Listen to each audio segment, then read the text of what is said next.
Welcome, Jen. Miigwech, and thank you. I got to start this out because we're on a native reservation, so I have to start it out. So, Bonjour, Shibak Magoke Nindijnakas, Noshoden, Noshode, Noshode, Nindijnakas, Botana Kamaginoke Nindijnakas, Jeba Kamaguk Nindijnakas, Mikiti Nindodem, Miigwech. And basically that was me saying, hello, this is who I am, all my spirit names, my clan, I'm Eagle Clan, and I come from Red Lake, where as my elder always said, tell people you come from the Stone Man. So that's, am I too loud? No? Okay, it sounds so loud. Okay, so this is kind of a very interesting story how I got here. 2 weeks ago I was speaking at the Michigan UFO Contact event in Lake Houghton, Michigan. And that was my first UFO event that I was speaking at. I normally am speaking all over the country at Bigfoot conferences and sharing all about Bigfoot. But when I was asked to come and speak about UFOs and things like that, I was like, yeah, let's mix it up. I know a lot of different things we can add to that. And so while I was there, after I gave my presentation, several different people came up to me and said, you need to go to the Star Knowledge Conference in South Dakota in a couple weeks. And I was like, I've been on the road for a month and a half. I can't go anywhere. I'm going home. And all these people were, and then one said, you have to connect with Nikki. So we connected on Facebook. And then I went home and thought I forgot all about it. And then Bruce was my Facebook friend following She Squatchers. And he said something on one of my Facebook posts about the Star Knowledge Conference. And I was like, all right, I get the hint. Let's tell me more about this. And so then I talked to Nikki, and she's like, hey, you're a speaker. Come speak. I need a speaker. So here I am. And so the whole time, you know, in my business, in my profession at home, I do all the healing work. That's like you guys are all speaking my language, and it's really making my heart happy to see all that. And I thought, what am I going to speak on when I get here? What is it going to be? And I'm so glad I wasn't the first day, because I had no idea what I should talk about, because you guys covered quite a bit of it, so I don't have to. So I'm gonna share with you a little bit today about Bigfoot and my adventures getting to know him as a race. And also I'm gonna share with you some things that are from my tribe. And just a little bit of background on that, I felt called to go to my reservation, which I wasn't raised there. My mom raised me on the reservation next door. And I felt called to go home, and I met the leader of our medicine people. They don't call themselves that, you know that. A spiritual advisor. But he was actually the leader of the Midewin, the Grad Medicine Society. And he kind of took me under his wing for about 5 years, and I learned from him. He taught me things like, he called the bones of native medicine, which was how it all works without all the ceremonies. And he asked me to take everything that I learned from him and try to make a new way to help the people out there, because he says this is too foreign for them. It was almost too foreign for me, not having been raised with all the ceremonies. So he asked me to take what he taught me, how it works, what it does, how to use it, and find a way to help the people out there. So that's what I've been doing, and utilizing all the different modalities that I do, and just blending it together in a beautiful way.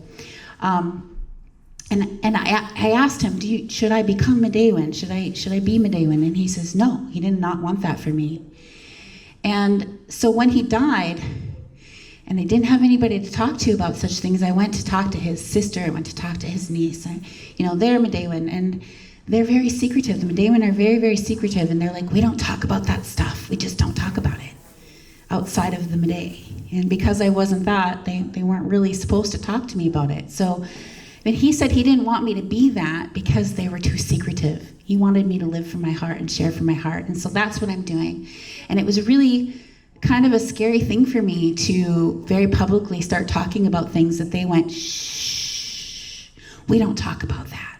We just don't do that. And so 2 weeks ago, when I shared some very, very sacred teachings that were shared with me verbally, and they're not written down anywhere that I'm aware of, I kind of looked around the room. It was like 300-400 people in there, and I looked around and I'm like, are there any Native people here? Okay, no, good, let's go. And so coming here to this reservation and sharing those things. I'm like, no, I was told to share these things. I'm going to do it. I am going to do it. So that's me facing a fear. But I literally was on a podcast the other night with the lady who runs the Michigan UFO contact event. And after we got done with the show, we were just video chatting, and I literally broke down crying. I said, I am so scared to do this, but I'm going to do it. And she's like, you need to do it. So we're going to start off with Bigfoot. So I started the She Squatchers team in 2015 after I had met Lauren Coleman, the cryptozoologist who has the International Cryptozoology Museum in the state of Maine. He encouraged me to go looking for Bigfoot in my home state of Minnesota. He claimed that they were there. Now, I was raised very poor and on the reservation. My mom and I foraged food in the forest, and we were always in there. We grew, raised, and hunted everything we ate except for flour, yeast, and chocolate chips, because that is a necessity. So, but I grew up very much the old way. I was milking cows by hand and churning butter in a hand crank churn twice a day. And then we were ricing, on the wild rice. And all the time my mom didn't know she was teaching me native things, but she was. She didn't know. And when I got to be an adult and I found out how native she was really raising me, she's like, I never taught you any native things. I'm like, yeah, you did, Mom. You're very native, all of us. And she just didn't know. That's just how she was raised. They never said, this is white, this is Indian. They didn't do any of that. So I didn't know that either until I got older. And a lot of the things that she had taught me, I had found to be true, and so I started applying it to everything. And so as an adult, and I'm talking about nature and plants and animals and the energy and how they don't know who you are when you're in fear. My mom's like, where are you getting this stuff from? Oh, where is this coming from? I said, you're the one who taught me that, Mom. She's like, no, I didn't. I'm like, yeah, remember when I was afraid of the bees and you said, don't be afraid or they don't know who you are. And that's when they become afraid of you, and that's when they attack. And so when I was brave enough not to be afraid of the bees, they stopped dive bombing me. And I realized she was right, and I applied that whole teaching to everything, not just the bees. And she didn't realize that it had changed my whole life, that one little teaching. So I want to just share with you a couple things that we found. This was recently, we filmed with a filmmaker out of Canada. And so we have like 11 documentaries out right now. There's a whole bunch more that are on the editing table because we have a whole year of stuff that we filmed that is still not out. Just last week on Friday, Searching for Sasquatch 16 was released, and we always hold our evidence back until the documentary comes out. So what we found was a Michigan ground nest. Bigfoot is believed to make ground nests, like gorilla make nests on the ground, and very few of them have ever been found. And we actually found one in Michigan, and here it is. There's a little video of it. It's actually quite large. And you can see that I'm just going to go through the pictures quite quickly. There's my teammate Jenna. Isn't she beautiful? She's sitting in it. That's my filmmaker Jason standing in it. You can see how intricately it's put together. It was about seven feet in diameter. And that's all I'm going to share with you about that, except there was a strange goo inside of it. And it smelled like afterbirth. And so we did collect some, and we sent it off to the Genome Project at North Carolina State University with Darby Orcutt, who recently just came up and went on a 5-day camping expedition with me to the place where I had sent him some hares in Minnesota, and he came to come see that place because he was like, those hares were really interesting, Jen, I need to come up there. So he went on a very long trip, and he came and spent 2 days on my reservation with me, and then he spent 3 days at the property where I got the hair from, where I had 2 Class A sightings of my very own in the daytime. So right now I'm going to tell you about strange lights. We've been investigating reports of Bigfoot sightings, and around the area of Bena, Minnesota, and 6 Mile Lake, which is a different reservation. It's also Ojibwe. Native people living there often report seeing strange lights, and then they soon see Bigfoot right after that.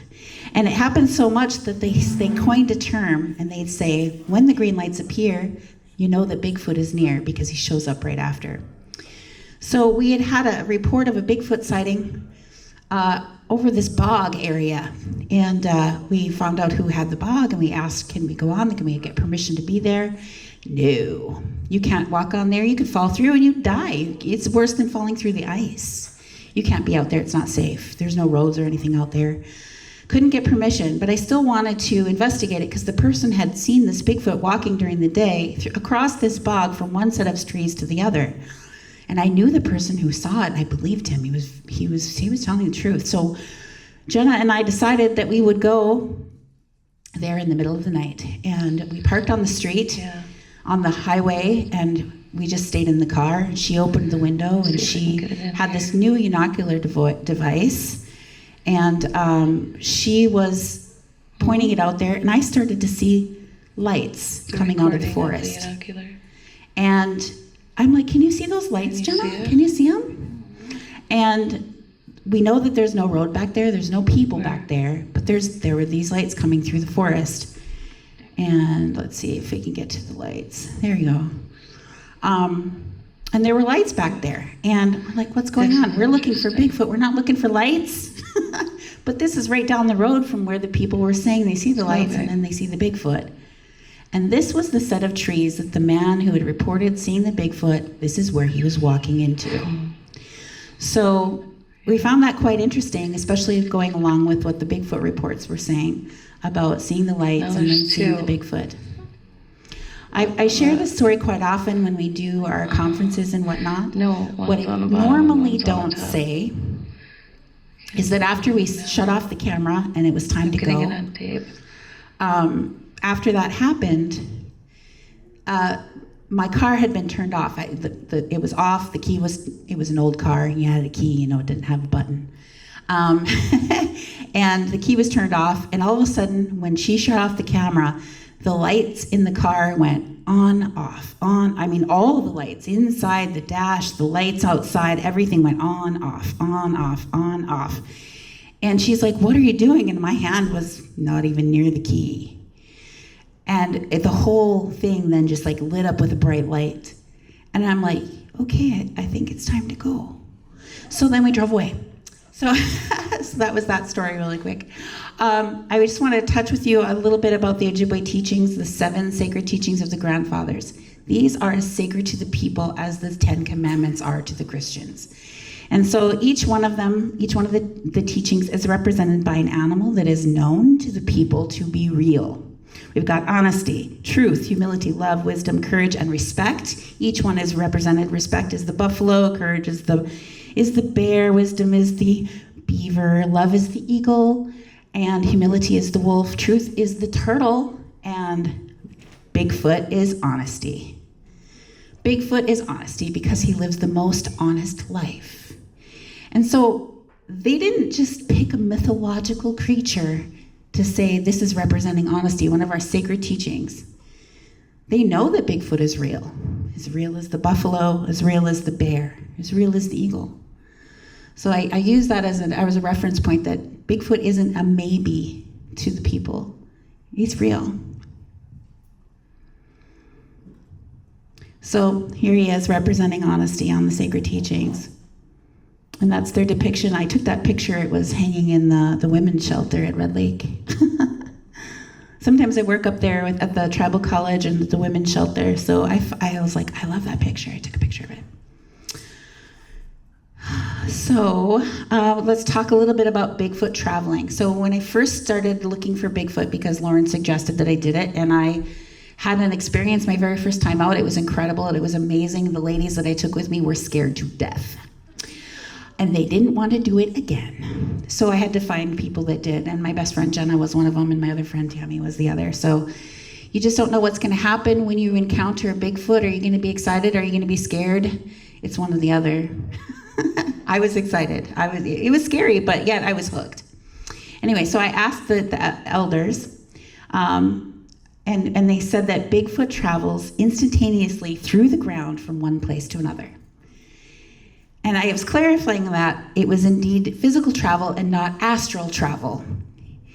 And I said, they're not running through the ground really fast through a tunnel? Nope. And I said, are you talking about portals? Exactly.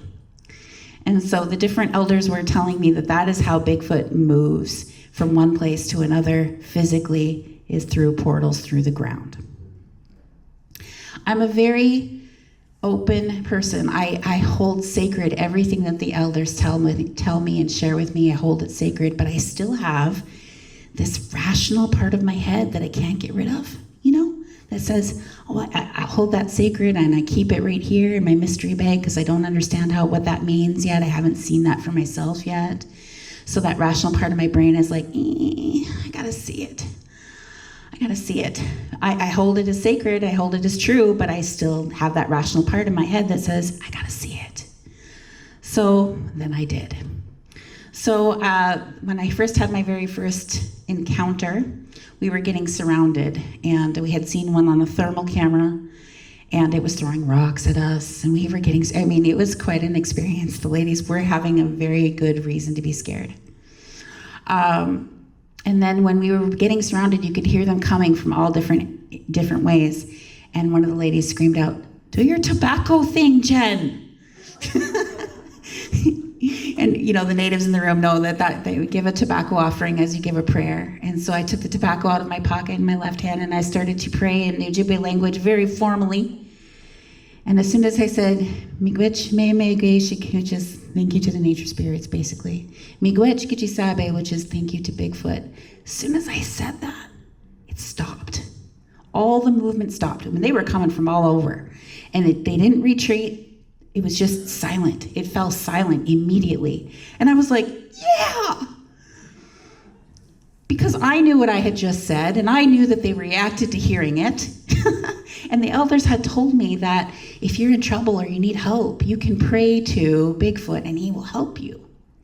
And I say that with great caution because that's what they said, pray to Bigfoot. But when I said that on a podcast one time, the people came down on me heavy for that. You can't pray to Bigfoot.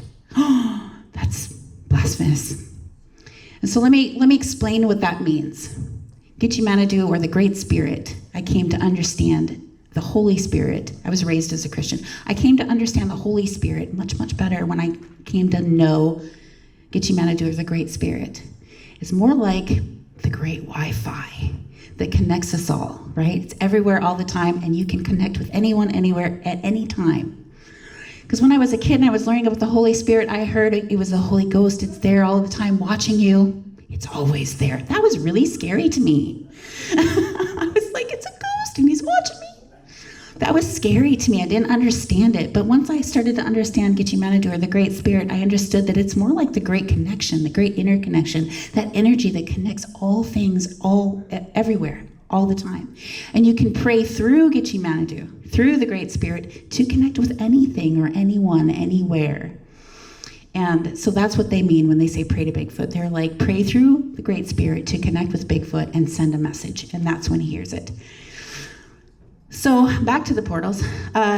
When I was my native elder, I learned from him for about 5 years, and he pushed me and he pushed me and he pushed me to remember what my ancestors knew. He said that I could remember what they knew because I needed to do those things again. And he would push me and push me and push me until things would come out. I would remember where things were hidden. I would remember places that had been forgotten. I would take him to places. I would remember things. And he was always very happy. I would bring him things. But I was watching TV one day, and I think it was an Ancient Aliens program came on, and they were talking about these.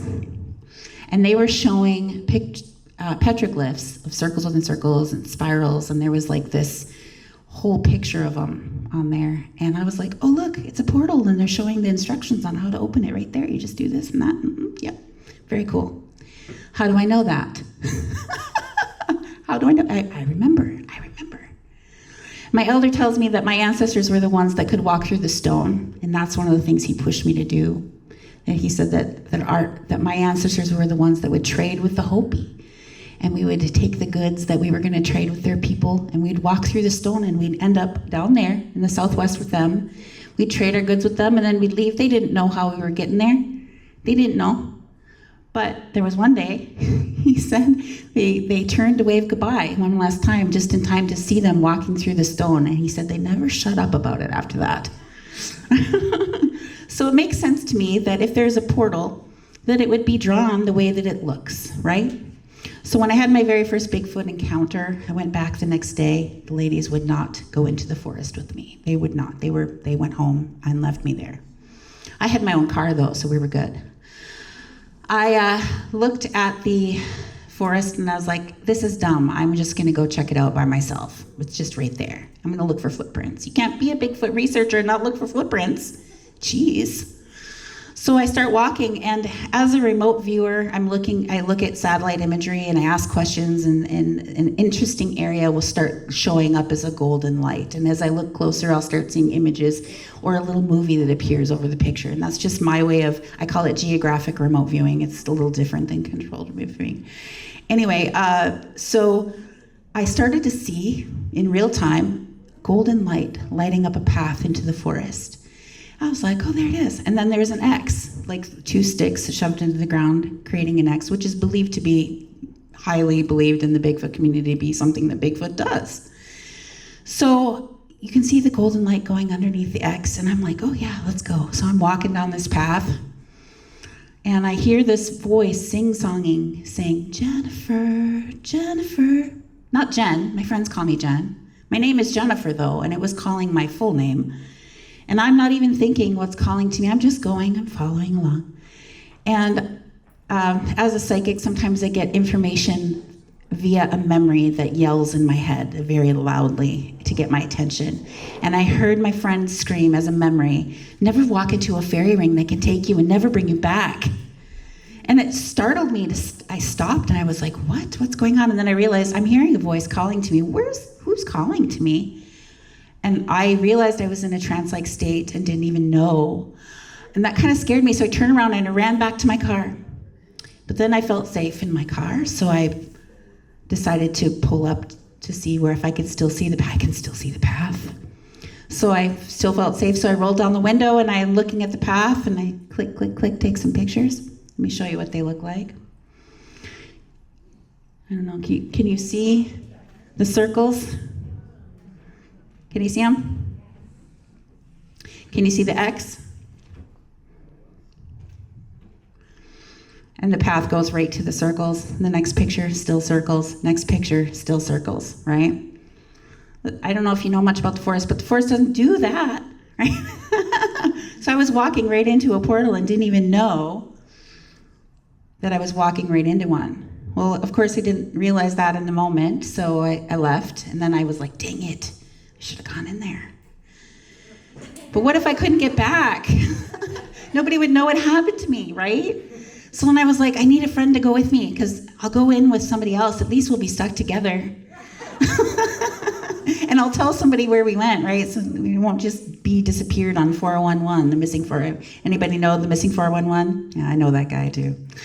Anyway, so that was my opportunity to walk into a portal. I went back a couple weeks later, and it was not there anymore.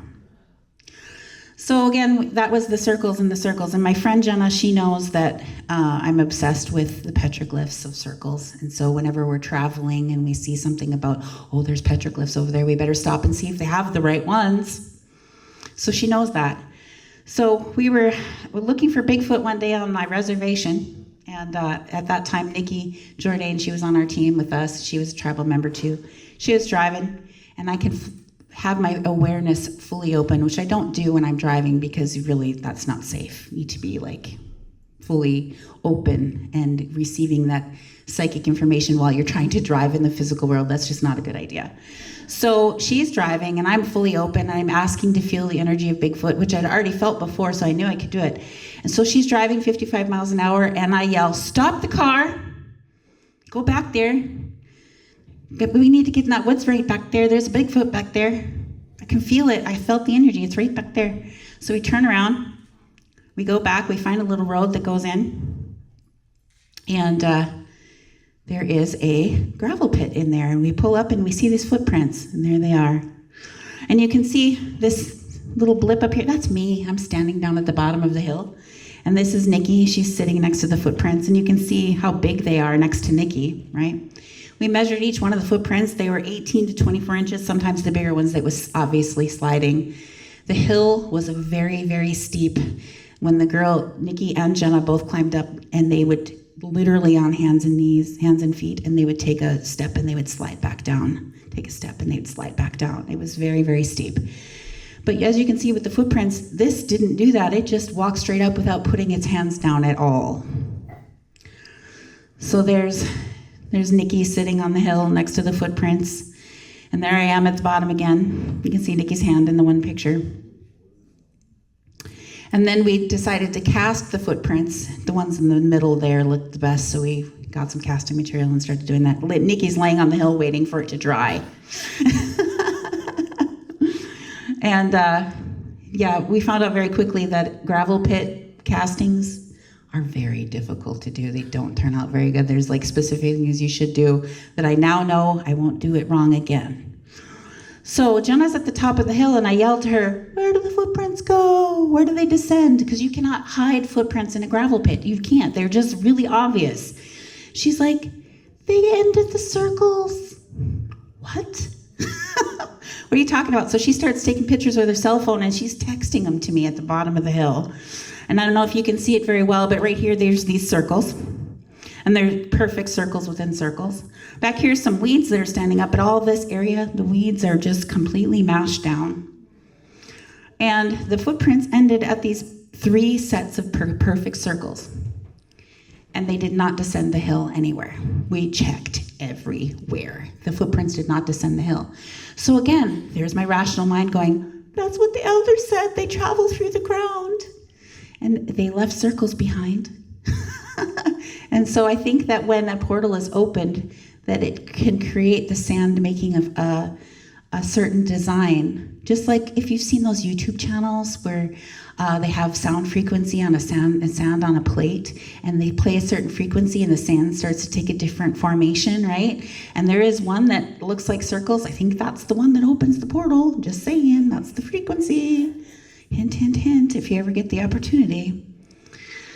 So we're going to move quickly on to the next thing just because I have so much to share today and not a lot of time. I can talk about this stuff for hours. Those of you who've gotten to know me a little bit, I already figured that out.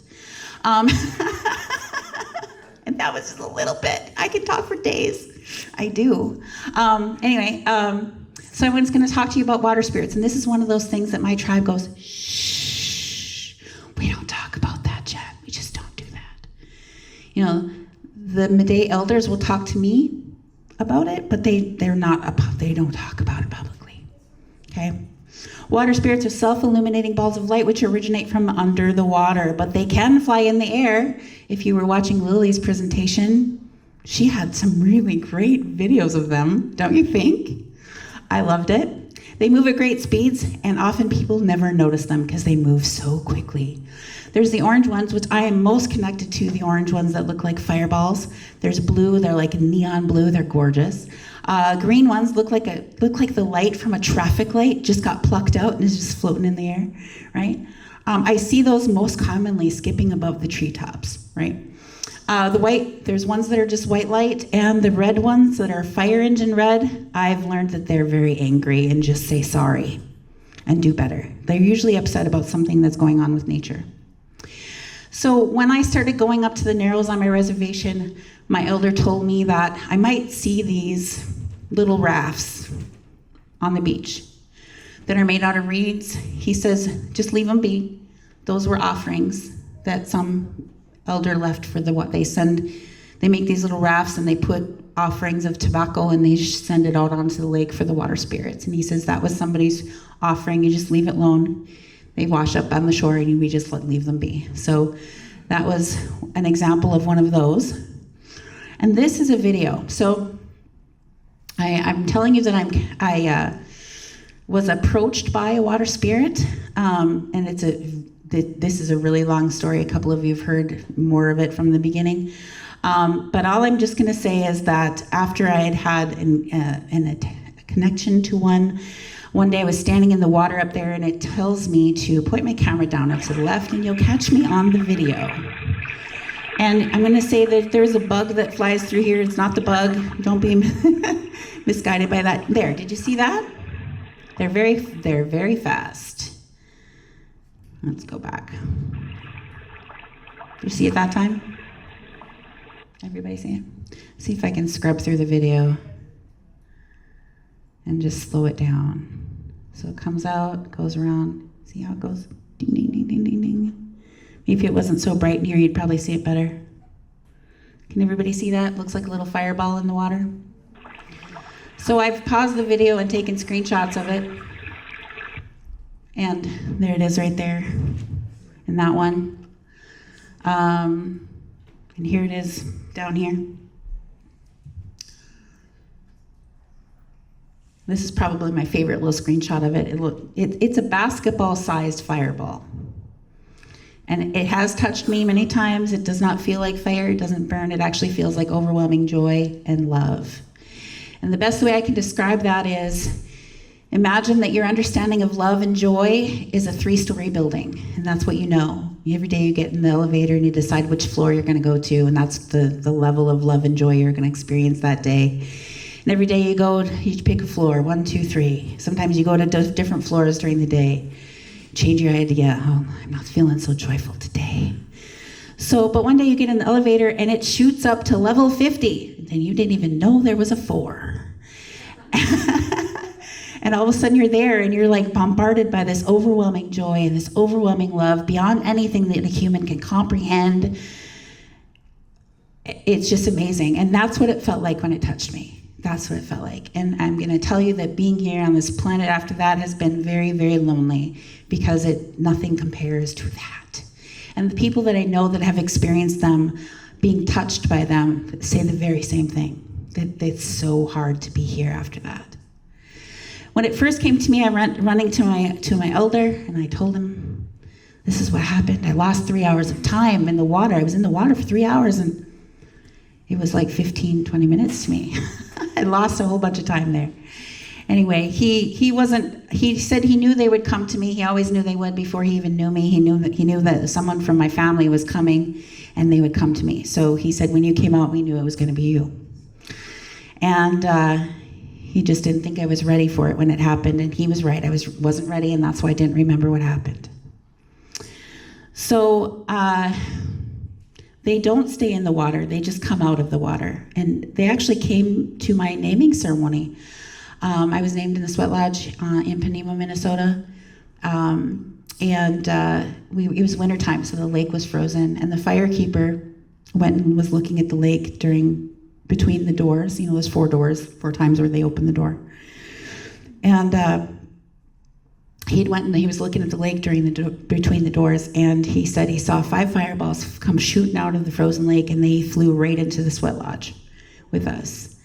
And he was so excited to tell my elder that, because he'd never seen anything like it before, ever. And my elder's like, shh, shh, shh, shh, shh. And he's like, no, I'm serious. You can ask so-and-so, they saw it too. He's like, shh, shh, shh. I'm like, what's going on? What is he talking about? He said that there were 5 holes in the bottom of our lake. Sometimes they come up to see what we're doing. He said they came to attend your ceremony. How cool is that? And then I said, who was singing? Who was singing? Because I heard people all around the lodge outside singing. And they were surrounded by voices, and they were singing. And everybody just stopped and looked at me. You heard singing? Yeah. Who was it? Because there's only one guy out there. You know, who was here singing? And everybody's just like, oh, she heard singing. And my elder says, well, okay, so your ancestors attended your ceremony, and they stand around the lodge on the outside. They don't see the lodge, they just see us in there.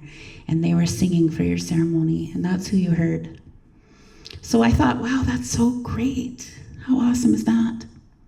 Several Native elders have told me that my connection with water spirits is the reason why I am so interested in Bigfoot. None of them have elaborated, but maybe they really don't have to. They always talk in what I call, and forgive anybody who this might offend, old Indian guy talk, which is never straightforward, and it's so annoying. I would always say, could you just talk straight to me? Can you just answer my question straight out? Why does it have to be a riddle? Right? Anyway, so if you recall that during our Bigfoot investigations, we've had gathered intel from many local natives from different reservations all around Minnesota who have made an association between seeing the strange lights and then they see the Bigfoot at the same time. Now, there's a place in Minnesota that I researched quite heavily. It's a private property outside of Black Duck, Minnesota. We made a documentary called Searching for Sasquatch 10, The Minnesota Roars, and that's where we did it there. And that's where Darby from the Genome Project came, because that's where I sent hairs from that property, where I've seen Bigfoot physically in the daytime multiple times there. And so many people are telling us that they're seeing these balls of light, and then suddenly a Bigfoot will appear from it. And then other people are saying they see a Bigfoot and it vanishes into a ball of light. I haven't personally seen that happen myself, but I've had enough people tell me that it makes me interested to know what's going on with that. So I'm going to move on to something that's a little bit more hush-hush. So my tribe of people, the Ojibwe, if you go back far enough, anything in the Algonquin language dialect, pretty much. The people lived a long, long time ago on what is now the east coast of northern United States and southern Canada. That's where they lived, right on the coast of the ocean. And the 7 fire prophecies talk about the prophets that came to the people long, long, long time ago. It's a huge teaching. It's never shared fully in online or in books. I've been looking for it. I've been looking for it, and it's not there. The stuff that I've been taught was taught to me verbally, as in it's natural to do native oral history, right? And so the teachings were shared with me in extensive detail verbally. And I'm a little bit of a sponge, so I retained it.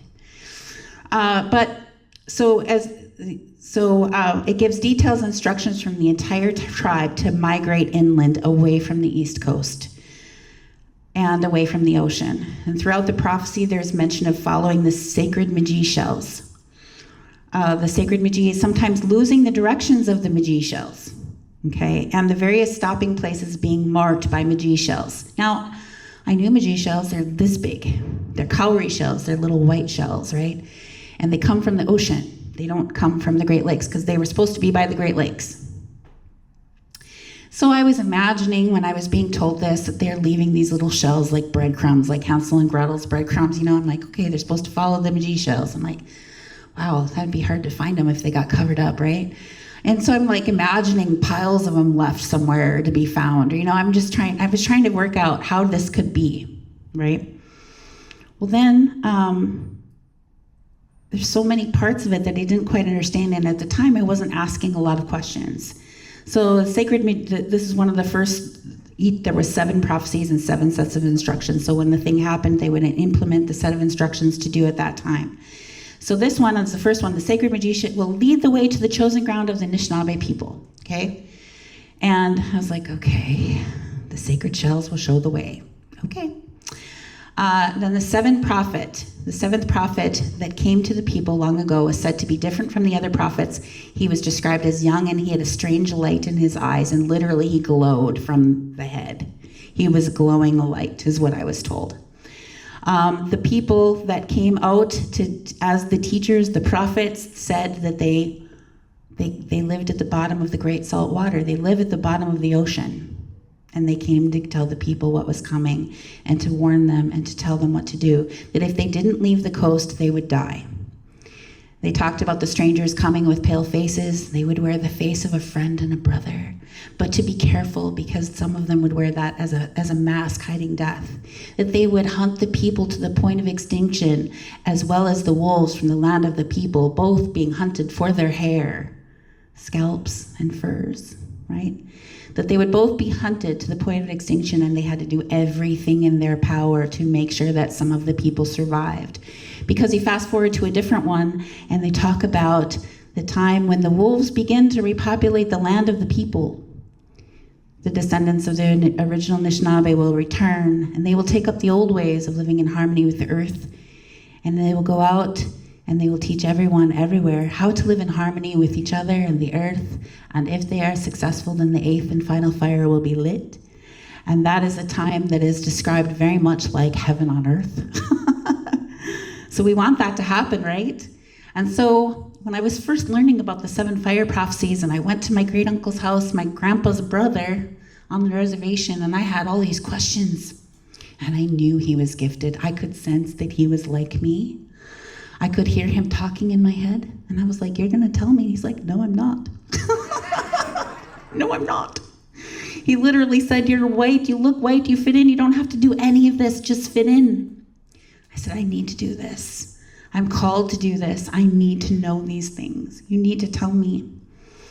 Whenever I'd ask him really, really intense questions, he would run away from me.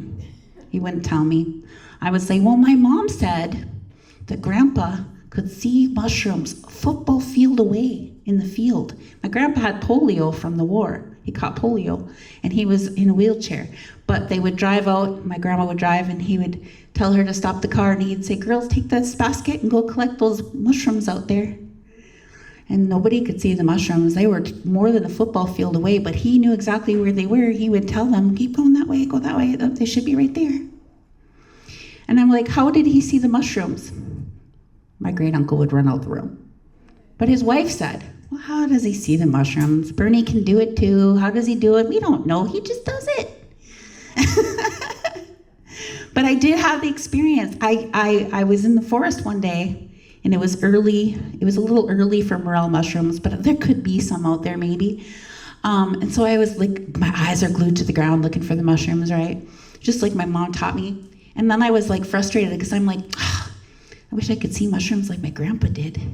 If only Uncle Bernie would tell me how to do it. And I was like, that's dumb. I'm in harmony with nature. I can do it.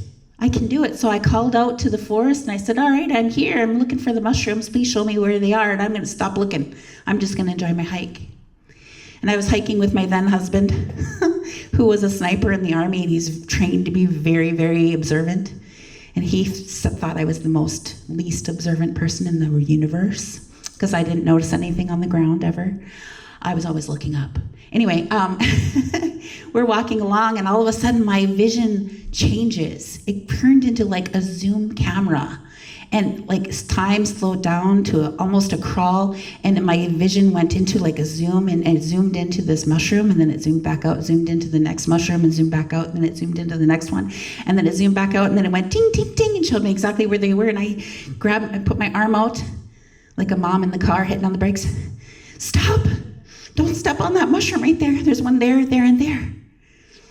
He's like, how did you see that? I didn't see that. How did you see that? You never see anything. How did you see that? I'm like, the forest told me.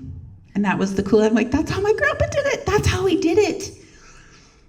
And so that's the kind of thing, those gifts can come back. You just have to open yourself to doing it, to say, I can do this. I know I can do it. So back to the 7 fires. So traveling east and north and then west, the council crossed a series of small islands known as the Stepping Stones until they arrived onto Manitoulin Island, described as the 4th stopping place of the turtle-shaped island marked by the G shells. Again, the shells, right? These tiny little shells. Didn't understand it. My elder passed away in 2014.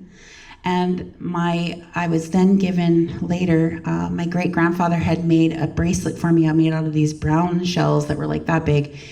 And he had made it special for me and left it for me to be given to me, and it was given to me. And I was like, wow, this is great. I wonder if it means anything. So I took a picture of it, and I sent it to my elder's cousin, who's all from the next reservation over. And I said, hey, my great-grandpa made this for me and left it for me. Does it mean anything? Does it have a meaning, do you think? He's like, those are the shells that we're waiting for. Like, what are you talking about? He was the Magie shells. We're waiting for them to return. I'm like, what? No, Magie shells are tiny little white shells. He's like, well, yeah, but this is another kind. The brown speckled ones are bigger. He says, the ones that we're waiting for look like that. They're going to rise up out of the water, and we're going to follow them again. And I was like, what?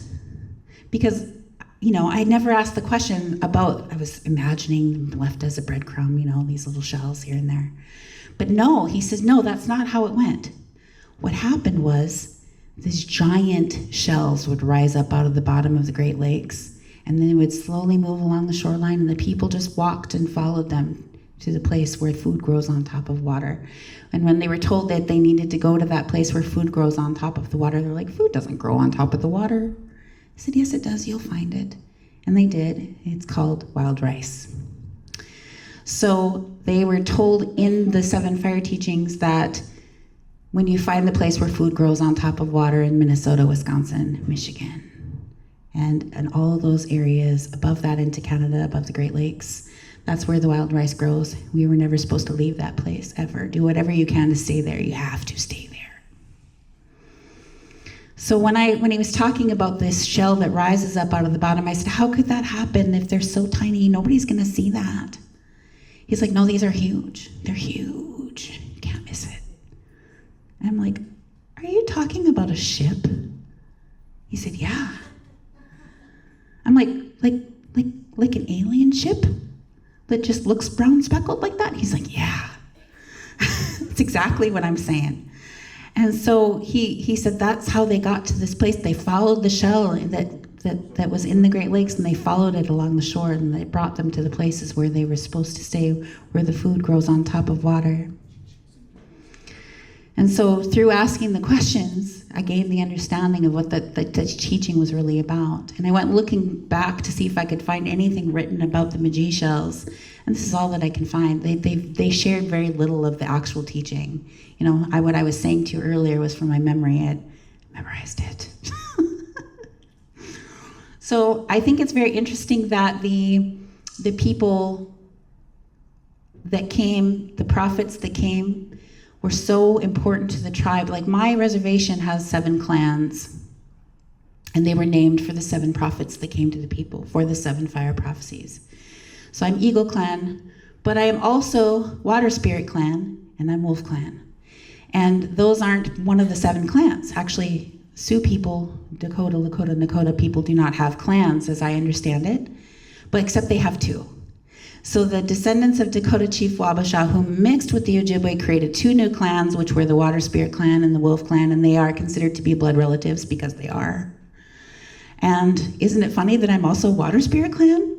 And I have a connection to water spirits? Isn't that just bizarre? Anyway, I'm going to share with you, this is a thermal video that we took on a mountaintop in Tennessee. I had remote viewed, and I said, there's Bigfoot up there, let's go. So we drove up there in the night, and I looked again, and I said, is there any Bigfoot here right now? And there was. It's a thermal camera, so it's not very clear, but you can see that it's there. It's got a conal-shaped head, and it's working with something on the ground that has a body temperature. This is set on black hot, which shows hair as stark white and skin as dark gray or black. And so whatever it's working on doesn't have hair. It's got a body temperature though. And we thought maybe it was sitting on the ground because we couldn't see it below the waist. But the guy that we were with that night, it was his research area. He went back there the next day and he said, right there's a drop off. And so it was like standing there using it like a countertop. So that was pretty cool. Yeah, I love thermal cameras. They're so fun. Let's see here. What time is it? Oh, we're running out of time. We wrote a song just because we're fun like that. And my teammate Jenna is an incredible singer. And so we wrote a song called Bigfoot Rockin' Roar, and we incorporated the roars that were recorded in Minnesota that were made into our film, Searching for Sasquatch 10, the Minnesota Roars. And I'm not gonna play the song for you, but I will play the roars that are in the song. They start at the beginning.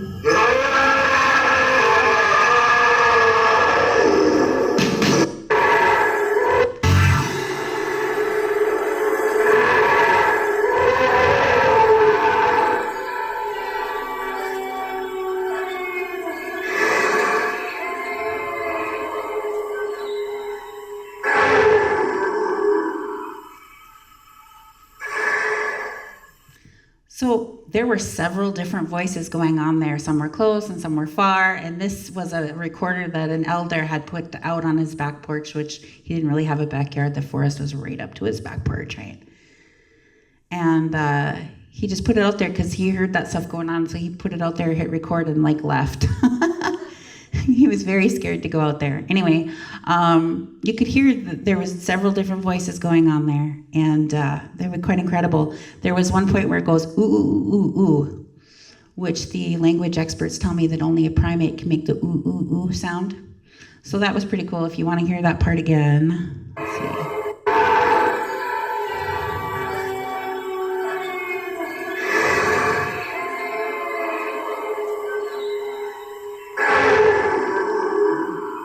That was the ooh, ooh, ooh part. So that's fun. Huh? So it was very dramatic. That was, they didn't sound happy to me. I mean, most of the time our interactions with Bigfoot, I know a lot of Bigfoot researchers that they think they're going to be all stealthy and sneak up on them, right? That's not going to happen. They know you're there before you even get even close. So I tell you what we do. We are ourselves every single time. We walk out there, we are loud and boisterous. Jenna is always singing something. And we are so entertaining that they come out and look at us. What is going on over here?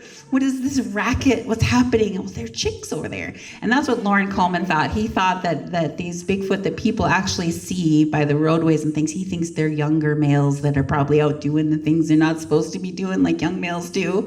He thought that they would be more interested in seeing some women out there without men, dogs, or guns, and so that's why he encouraged me to take some women out there and do that. So that's why we did it. And it's my hobby. It's not what I do for work. My hobby just got out of hand, and I told my adult daughter that this is what happens when you leave me unsupervised. So anyway, I have time for some questions if you'd like, but I did want to say one more thing. So the reason why I feel like it's so important to start sharing the secret things is I went to the Wild Food Summit quite a few years ago. It's put on by the White Earth Reservation. And you literally go camping for like 5 days and you're gathering wild foods and you're eating wild foods and you're learning from the food experts. You've got mushroom experts, you've got tree experts, plant experts. You've got people who are gathering the fish and the different kinds of foods from the nature, and you're eating only that. And you're learning how to do all of that. And when we were there, they had what they called the spiritual tent. And there was an older lady there that she came from some reservation over by Lake Superior. I don't even remember which reservation she came from. But I was in that tent all the time. I was like, tell me the stories. I love the stories. I always love the stories. Tell me the stories. And I'm a sponge for those stories, right? So she was telling a story about the very first birch bark basket. And it was just a beautiful story. And when the elders tell you a story, at the end, they tell you how it applies to you, right? So I knew from my own elder, he would tell me a story, and then he would tell me how it applied to me. And it was just, wow. It was just life-altering every single time. But then the next time he'd go and start telling me the same story. I'm like, no, you already told me this one story. Oh, no, I've never told you this story. I'm like, yeah, you did. He clapped his hands and sparks flew. I have never told you this story. Okay, go ahead. He'd tell me the story. Clapped his hands, sparks flew. I'm like, no, yep, I've heard it. And then at the very end, it's because it's the same story. At the very end, he tells me how it applies to me. It's completely different. Hits me on the side of the head like I did not see that coming. Whoa. How does it have a different meaning than the last time, and then the next time, and the next time, and the next time? So what I learned about the native stories were they were filled with so much wisdom. And sometimes even step-by-step instructions on how to do things. So this story that I heard at the spiritual tent at the Wild Food Summit from this female elder from somewhere by the Great Lakes, she was telling about the very first birch bark basket. And in the story, she gave step-by-step instructions on how to gather the birch bark from the tree and how to make the Band-Aid to help the tree heal. And all the different things, which I totally didn't grasp because she told us how it applied to us, and that wasn't it. But it wasn't until later that I was at my own reservation, and we had something going on every year that we called Ponima Wellness Day. And people would come for Wellness Day, and we had an outdoor classroom and a sweat lodge, and we would teach for days out there. And the Penn State brings a bunch of students every summer to attend this and to experience Native culture. Anyway, so they asked me to come, and my elder says, I need you to come and teach a class. I need you to teach on on some things for me. I'm like, okay, I'll be there. I'll be there. And now I can't remember why I was telling you that about Panema Wellness Day. Oh yeah, so somebody was sharing something else. It wasn't my turn. And I was like, oh, that reminds me of the story of the first birch bark basket. And everybody looked at me like, what? My elder looked at me like, what? And his sister looked at me like, what? I'm like, the very first birch bark basket story. They didn't know it. They'd never heard it. And it helped me to understand that when they were taking the children to the mandatory boarding schools, which my elder grew up in, my grandfather grew up in it too, when they were taking the children away from their families, they weren't allowed to hear the stories, they weren't allowed to speak the language. It happened here too, I'm sure, right? But that meant a lot of the stories were lost. And so only some of them remembered some of them. And so I got to tell the story of the very first birch bark basket in my reservation for the first time since before the boarding schools. How cool is that? And if all this stuff is so secret, when everybody's gone, it'll be forgotten. It's time to share, right? Time to share. So, thank you. If there's questions, I'll take them.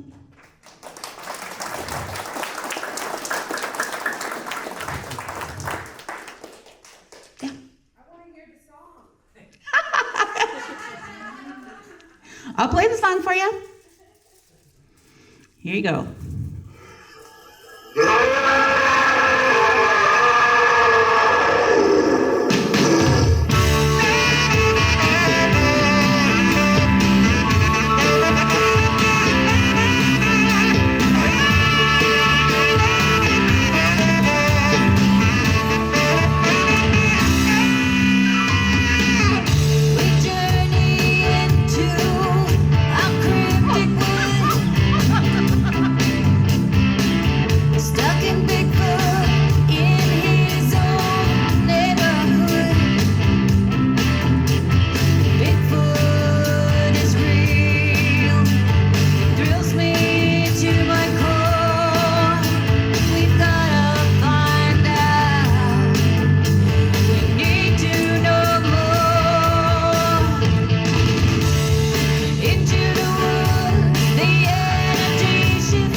I've seen Bigfoot 8 times.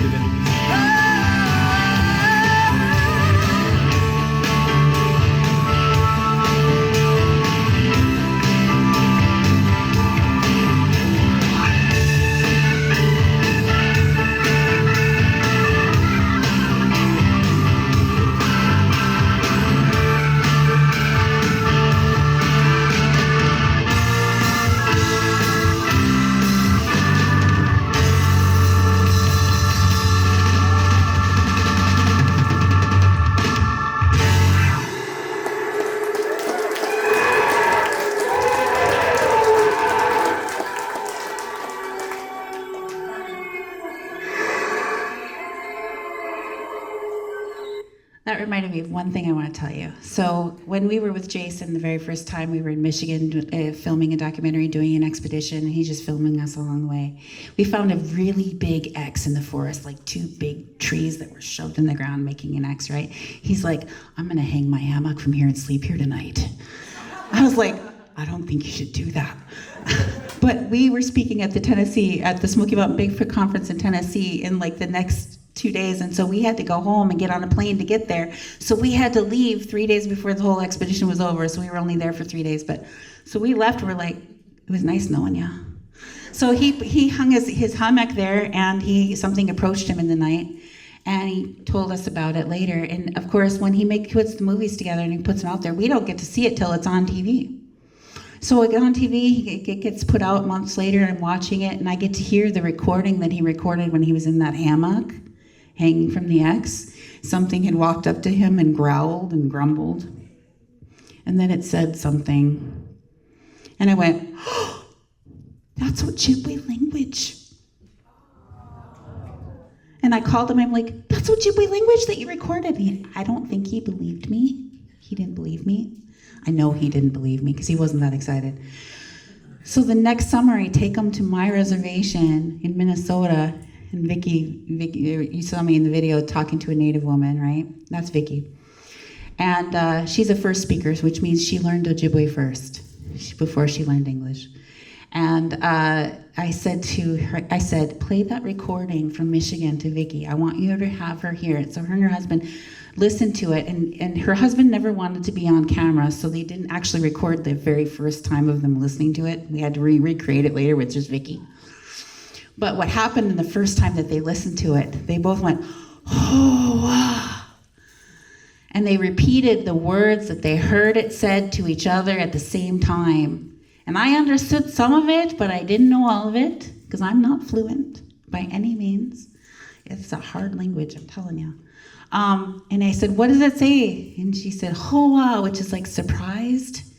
And then it said, get out of here. So I'm just telling you that they can speak the language. And I did have one other experience when I was at the Yakima Reservation in Washington State, speaking at the Yakima Bigfoot Conference. And, I'm sorry, that was later. I was at Sasquatch Summit in Ocean Shores, Washington, and a Native man from Yakima approached me, and he says, can you remote view for me? And I said, yes, I can. I don't usually do that for other people unless they have good feeling about them, and I did. And I started to look. I said, I need a GPS coordinates or open it on your phone. I need to look at it to do it. So I'm looking at it. I said, I see a Bigfoot standing here like this against this tree right there. He's like, okay. So he takes it back. He opens it to another spot and he hands it to me. And I said, I'm seeing a Native man and a Native woman and a Bigfoot. And it's man, woman, Bigfoot. They're touching shoulders. They're not scared, they're friends. They definitely are friends. They're all smiling and they're touching and they're wearing really old hides and teeth and bone, not buttons or fabric. It's definitely a really long time ago. And she's wearing a weird hat. And I didn't understand the hat. It kept showing me the hat. And I didn't understand it. I didn't know what it meant. And I'm like, I don't know what that means. And so then it changed to a very fancy woman's hat from the mid 1800s. I'm like, that I understand, 1850s. I understand the time period there. And then it went right back. And I had to describe to him what the hat looked like and whatever. And I said, definitely they were together in the spot. They were friends. They were definitely friends because there was no fear. The woman is on touching him instead of the man. And he's like, okay. A few weeks later, I see him on the TV show Expedition Bigfoot, and I send him a message. I'm like, hey, you're on Expedition Bigfoot? That's so cool. And he says, yeah. He says, I got to talk to you anyway. He says, that place where you saw the people with the Bigfoot? I'm like, yeah. He goes, you actually successfully identified where our village used to be. It's just woods now, but we used to live there, and Bigfoot lived in our village with us and could speak our language. He says, it was about the mid-1800s. So, and he said that what happened was when they were trading with the white people, they didn't like what was going on. They thought there was going to be some bad stuff happening. So the Bigfoot said, you need to stop dealing with those people who, we can't live like that. We need to go deeper into the woods. And they're like, no, we like doing this. We like the trading. We like this. And they're like, no, we're leaving you then, and we're going to go. And then they left. They went deeper into the woods, into the wild. So that was what he shared with me about that. So yeah, I'm way over time now. I'm so sorry.